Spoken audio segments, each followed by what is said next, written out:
अस्सलाम वालेकुम। Last lecture में हम लोगों ने डिफरेंट वेरिएबल्स देखे, उनकी टाइप्स देखी, यूजर डिफाइंड वेरिएबल को देखा हम लोगों ने। आज के लेक्चर में हम लोग कॉन्स्टेंट्स को देखेंगे और कॉन्स्टेंट्स के डिफरेंट टाइप्स देखेंगे। Constant, a quantity that can not be change during program execution is called constant. ठीक है, ऐसी क्वांटिटी जो प्रोग्राम की एग्जीक्यूशन के दौरान चेंज नहीं होती उसे हम कॉन्स्टेंट कहते हैं।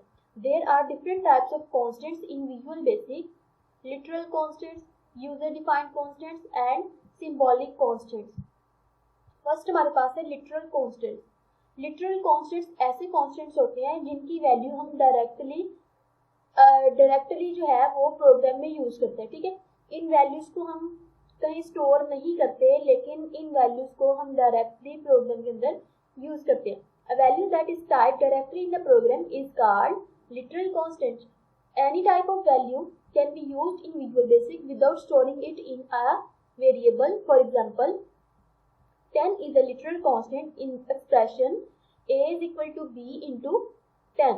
ठीक है, कोई भी वैल्यू किसी वेरिएबल में स्टोर किए बगैर हम किसी प्रोग्राम में यूज कर सकते हैं। ठीक है, तो ऐसी वैल्यूज जिनको हम किसी वेरिएबल के अंदर स्टोर नहीं करते, ठीक है, उनको हम डायरेक्टली यूज करते हैं अपने प्रोग्राम के अंदर। उन वैल्यूज को हम लिटरल कॉन्स्टेंट्स कहते हैं। जैसे हमारे पास ये एक्सप्रेशन है, इसमें क्या है, a is equal to b into 10। ठीक है, अब ये जो 10 है ये क्या है, कांस्टेंट वैल्यू है। इस कांस्टेंट वैल्यू को हमने किसी भी वेरिएबल के अंदर स्टोर नहीं कराया, लेकिन हम इसको डायरेक्टली इस एक्सप्रेशन के अंदर यूज करें। ऐसे ही हमारे पास एग्जांपल है प्रिंट हेलो वर्ल्ड। ठीक है, ये भी क्या है, हेलो वर्ल्ड को हमने कहीं भी स्टोर नहीं कराया, लेकिन हम प्रिंट स्टेटमेंट के साथ इसको प्रोग्राम में यूज करें। ऐसे ही प्रिंट 100 भी डायरेक्टली यहाँ पे यूज हो रहा है। The value of a literal constant can be changed at design time, it can not be changed at run time. ठीक है, जो लिटरल कांस्टेंट्स होते हैं इनको हम डिजाइन टाइम में चेंज कर सकते हैं, लेकिन जब हमारा प्रोग्राम रन हो रहा होता है हम उस टाइम पे इसको चेंज नहीं कर सकते। नेक्स्ट हमारे पास है user defined constant. User defined constant is a block of memory that stores a value. It is similar to variable except that it cannot be changed during execution. अगर variables की बात करें तो हम वेरिएबल्स में क्या करते थे, वेरिएबल को डिक्लेयर करते थे और वो मेमोरी में एक स्पेस उसके लिए बन जाती थी और उसके अंदर वैल्यू स्टोर होती थी। ऐसे ही जब हम किसी कांस्टेंट को डिक्लेयर करते हैं तो वहां पे मेमोरी का एक ब्लॉक बन जाता है। ठीक है, मेमोरी के अंदर एक स्पेस ले लेता है और जिसके अंदर हम इन कांस्टेंट वैल्यूज को स्टोर कर सकते हैं। ठीक है, it is similar to variable except that it can not be change during execution. ठीक है, वेरिएबल की वैल्यूज जो थी वो चेंज होती रहती थी। ठीक है, वेरिएबल की लोकेशन सेम रहती थी, वेरिएबल का नेम सेम रहता था, लेकिन एग्जीक्यूशन के दौरान वेरिएबल की वैल्यू चेंज हो जाती थी। ठीक है, लेकिन कांस्टेंट में क्या है, मेमोरी जो है वो सेम रहेगी और उसके अंदर जो वैल्यू स्टोर होगी वो भी हमेशा कांस्टेंट रहेगी। एग्जीक्यूशन के दौरान वो वैल्यू कभी भी चेंज नहीं होगी। नेक्स्ट इसका सिंटैक्स है const identifier as data type is equal to value। ठीक है, अब ये जो है यहाँ पे उसने एक वेरिएबल को डिक्लेयर किया। const जो है ये एक कीवर्ड है जो बता रहा है कि यहाँ पे हम एक कांस्टेंट को डिक्लेयर कर रहे हैं। ठीक है, const identifier जो है ये उस कांस्टेंट का नेम होगा as data type, उस कांस्टेंट की जो हम डाटा टाइप रखना चाह रहे हैं यहाँ पे वो आएगी इज इक्वल टू वैल्यू। यहाँ पे हम इसको कोई वैल्यू साइन करेंगे। ठीक है, इसका मतलब है यहाँ पे हम कांस्टेंट को डिक्लेयर भी कर रहे हैं और साथ हम उसको इनिशियलाइज भी कर रहे हैं। इनिशियलाइज करने का मतलब है किसी कांस्टेंट को जब हम कोई वैल्यू देंगे उस कांस्टेंट की क्या हो जाएगी, इनिशियलाइजेशन हो जाएगी। कॉन्स्ट कॉन प्राइस, यहाँ पे कॉन्स्ट क्या है, एक कीवर्ड है जो बता रहा है कि हम किसी कांस्टेंट को डिक्लेयर कर रहे हैं।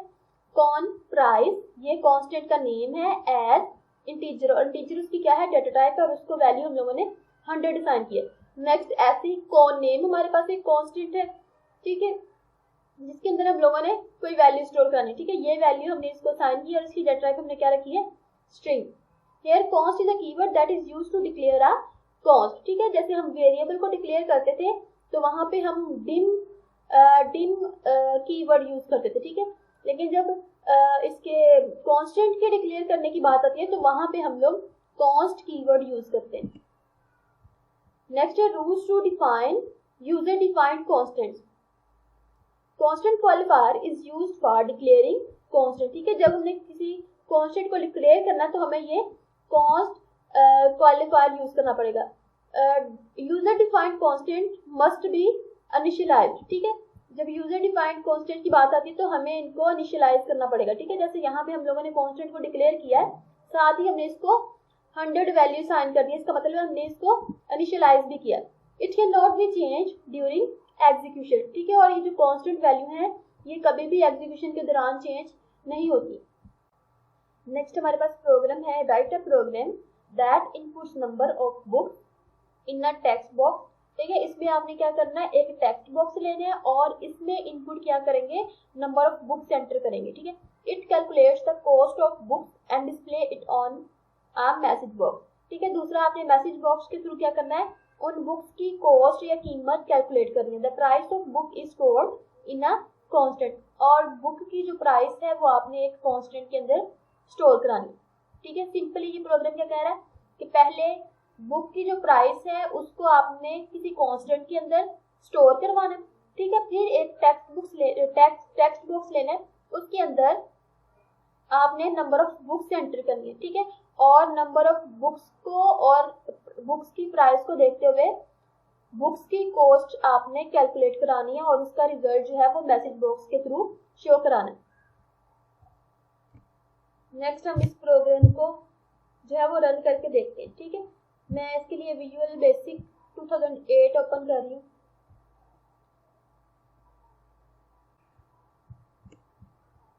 हमने प्रोजेक्ट क्रिएट करना है, इसलिए क्रिएट प्रोजेक्ट पे जाऊंगी, विंडोज फॉर्म एप्लीकेशन, ओके।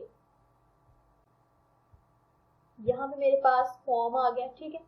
इस पे मैंने क्या करना है, एक टेक्स्ट बॉक्स मुझे चाहिए जिसमें मैंने क्या इनपुट लेनी है, नंबर ऑफ बुक्स इनपुट लेनी है, ठीक है। मैं यहाँ से टेक्स्ट बॉक्स उठाती हूँ और इसको यहाँ पे प्लेस कर देती हूँ।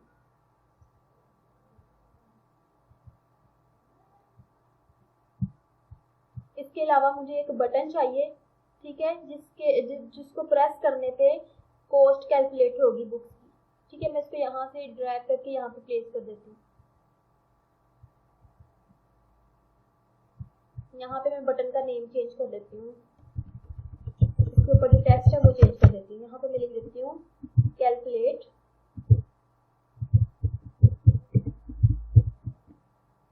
कॉस्ट, ठीक है। अब यहाँ पे ये जो टेक्स्ट बॉक्स है ये हमें किसी तरह से गाइड नहीं करा कि हमने इसमें क्या कौन सी वैल्यू एंटर करनी है, ठीक है। इसके लिए मैं यहाँ पे एक लेबल लूंगी, ठीक है, और उसके ऊपर टेक्स्ट लिखूंगी कि हो मैनी बुक्स, ठीक है। और ये लेबल बताएगा कि हमने इस टेक्स्ट बॉक्स में करना क्या है।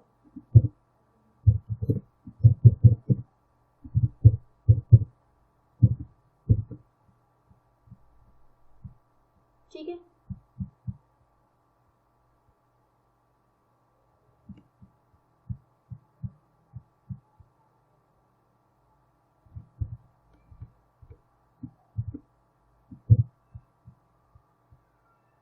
हाउ मैनी बुक्स, ठीक है। अब ये बता रहा है कि इस टेक्स्ट बॉक्स में आपने नंबर ऑफ बुक्स एंटर करनी, ठीक है।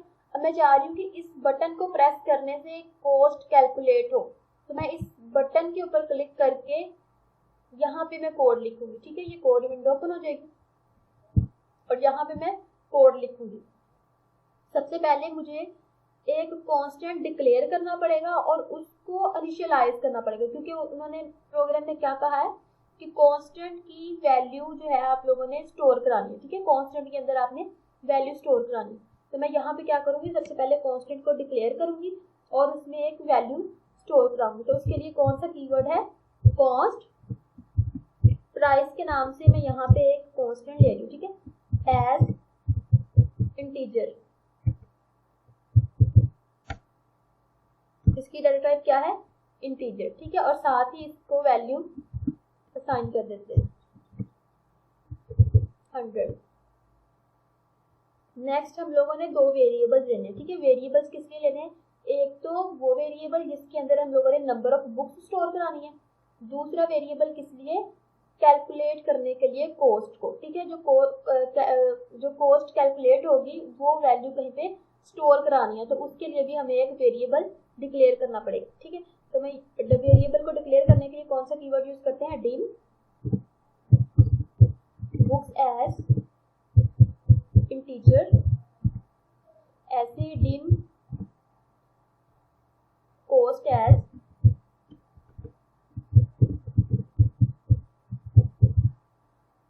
इंटीजर। नेक्स्ट क्या करना है, मैंने एक टेक्स्ट बॉक्स में क्या करना है, टेक्स्ट बॉक्स में नंबर ऑफ बुक्स जो है वो एंटर करवानी है। ठीक है, टेक्स्ट की फॉर्म में, तो मैं यहाँ पे लिख रही हूँ books is equal to text1 dot text. अब इस लाइन का क्या मतलब है कि जो आपने टेक्स्ट बॉक्स लिया है उसके अंदर टेक्स्ट की फॉर्म में वैल्यू साइन करनी है। ठीक है, जो आपने टेक्स्ट बॉक्स यूज किया है उस टेक्स्ट बॉक्स में टेक्स्ट की फॉर्म में कोई वैल्यू इनपुट होगी। ठीक है, उसको कोई वैल्यू साइन होगी और ये वैल्यू कहाँ पे स्टोर करानी है, बुक्स वेरिएबल के अंदर। ठीक है, नेक्स्ट है cost. Cost is equal to books into price. ठीक है, अब इस लाइन का क्या मतलब है कि जो जितनी नंबर ऑफ बुक्स इनपुट होंगी इस टेक्स्ट बॉक्स के अंदर उसकी वैल्यू को मल्टीप्लाई करना है प्राइस से, तो इससे क्या निकलेगी, कॉस्ट निकल आएगी और इसको कहाँ पे स्टोर कराना है, कॉस्ट वेरिएबल के अंदर। देन मैसेज बॉक्स से मैसेज बॉक्स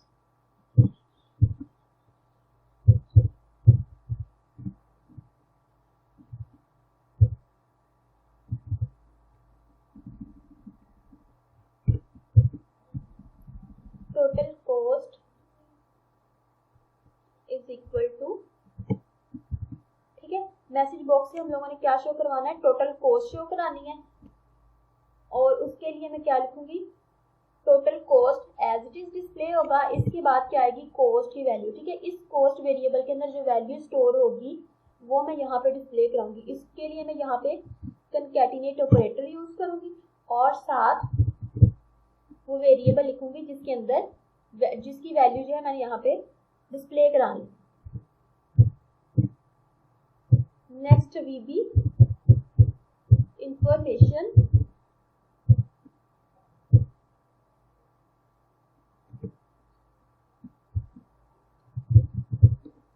कोस्ट।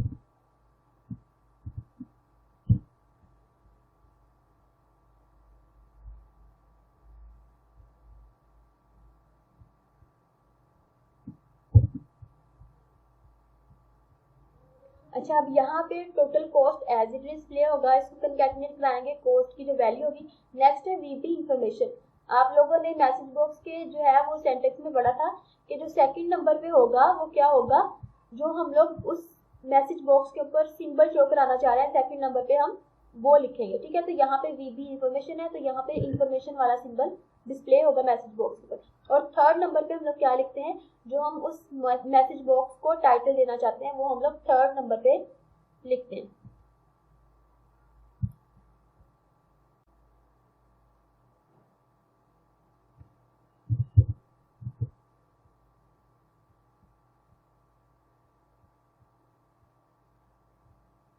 इसको मैं देन रन करके देखती हूँ।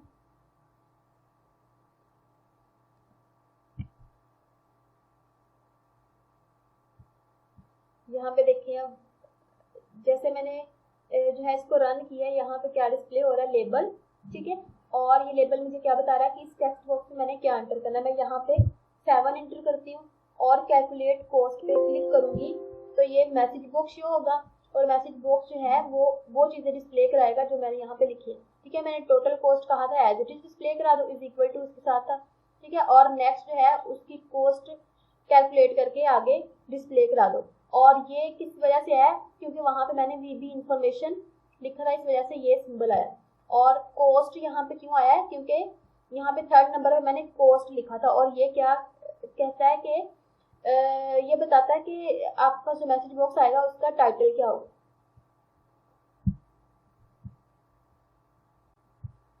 नेक्स्ट है symbolic constants. Symbolic constants are constants that are predefined in language. These constants represent some special values. Symbolic constant is also known as named constant. ठीक है, symbolic constants क्या होते हैं? ऐसे symbols होते हैं जिनकी किसी लैंग्वेज में एक प्री डिफाइंड वैल्यू होती है। ठीक है, तो हम उन वैल्यूज को याद करने के बजाय उन सिंबल्स को याद रखते हैं, क्योंकि उन सिंबल्स को याद रखना क्या है, ज्यादा आसान है, बजाय इसके कि हम उसकी कोई वैल्यूज जो है वो मेमोराइज करें। जैसे हमारे पास ये है form 1 dot back colour is equal to, ठीक है, दिस वैल्यू। अब यहाँ पे जो है ये स्टेटमेंट फॉर्म का बैक कलर चेंज करने के लिए, ठीक है। अब ये जो है जिसको नहीं पता वो बिल्कुल भी अंडरस्टैंड नहीं कर सकता कि ये चीज क्या है, और वैसे भी इसको इस वैल्यू को याद रखना मुश्किल है। इसकी बजाय वीवी रेड को याद रखना ज्यादा आसान है। ठीक है, तो ये क्या है, एक सिंबल है और इसके लिए जो है ये एक वैल्यू है। तो इस वैल्यू को मेमोराइज करने के बजाय वीबी में क्या है, डिफरेंट सिंबल्स होते हैं। ठीक है, और सिंबल्स को याद रखना ज्यादा आसान है। अब यहाँ पे मैंने क्रॉस क्यों लगाया है, ये जो है वो बहुत पुराना कोड है। ठीक है, और विजुअल बेसिक जो है इस कोड को सपोर्ट नहीं करता। आप लोगों ने ये वाली स्टेटमेंट यूज करनी है अगर आप लोगों ने फॉर्म का कलर चेंज करना है। ठीक है, ये स्टेटमेंट्स आपकी एग्जीक्यूट नहीं होंगी। ठीक है, एरर शो करेंगे। ये बहुत पुराना कोड है और वीबी इसको सपोर्ट नहीं करता। आप लोगों ने इस स्टेटमेंट को यूज करना जो मैंने रेड कलर में लिखी। ठीक है, नेक्स्ट है program. Write a program that displays 3 buttons on the form with red, green and blue caption. ठीक है, वो कह रहा है कि ऐसा प्रोग्राम लिखो जिसमें 3 बटन शो हो और उनके ऊपर टेक्स्ट क्या लिखा हो, red, green and blue. The colour of the form should change according to the button click. ठीक है, और जैसे ही हम लोग उनमें से बटन क्लिक करेंगे जो उस बटन के ऊपर लिखा होगा वो कलर चेंज हो जाना चाहिए फॉर्म का। ठीक है, इसके लिए हम लोग फिर प्रोग्राम देखते हैं।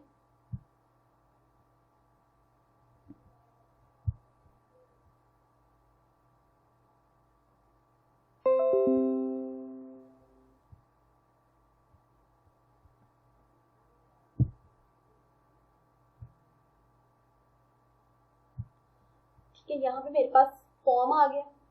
प्रोग्राम में क्या कह रहा है कि 3 बटन्स लो और उनके ऊपर कैप्शन क्या हो, रेड, ग्रीन एंड ब्लू। ठीक है, मैं यहाँ से बटन्स लेती हूँ और यहाँ पे प्लेस कर देती हूँ।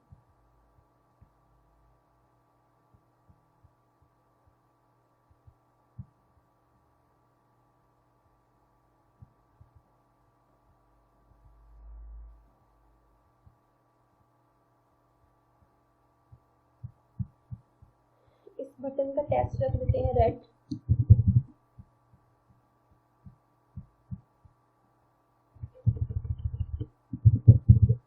Green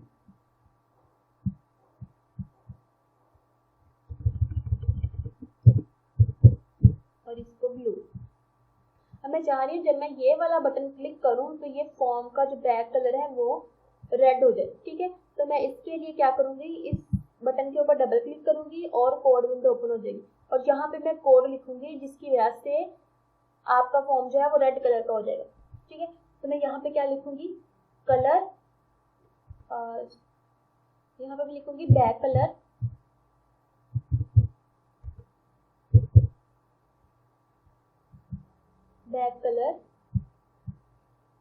is equal to colour dot red. ठीक है,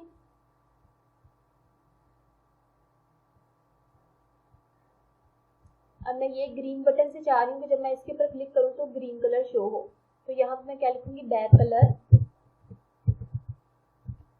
colour is equal to colour dot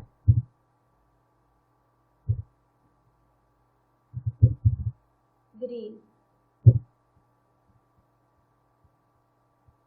ऐसे ब्लू से मैं ब्लू शो कराना चाह रही हूँ तो मैं यहाँ पे क्या लिखूंगी, back colour is equal to colour dot blue. क्या मैं इसको रन करके देखती हूँ। अब देखिए यहाँ पे मेरे पास 3 बटन है। अब क्या होना चाहिए, जब मैं रेड प्रेस करूँ तो यहाँ पे फॉर्म का कलर रेड होना चाहिए। ठीक है, देखिए मैंने इसको रेड के ऊपर क्लिक किया और फॉर्म का कलर जो है वो रेड हो गया।